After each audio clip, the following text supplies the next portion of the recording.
নবী সাল্লাল্লাহু আলাইহি ওয়াসাল্লাম বলেছেন, কেউ যদি আপনাকে নেশাদার দ্রব্য জুয়া খেলার জন্য শুধু ডাকে, জুয়া খেলার জন্য কি বলেন তো ডাকে, যে আসেন ভাই একটু জুয়া খেলি, আপনি কিন্তু খেলেন নাই। আপনি কি খেলছেন? এই কথা বলেন, আপনি কি খেলছেন?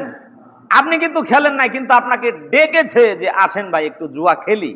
আল্লাহ নবী সাল্লাল্লাহু আলাইহি ওয়াসাল্লাম বলেছেন যে আপনি পাপী। কি বলেছেন? এই কথা বলেন, কি বলেছেন? আপনি পাপী। আপনাকে ডাকলো এই জন্য আপনি পাপী। আপনার এই পাপ মোচন করতে হলে, আপনার এই গুনাহকে মিটাতে হলে 10 জন মিসকিনকে খানা খাওয়াইতে হবে। কয়জন মিসকিনকে ভাই? কয়জনকে?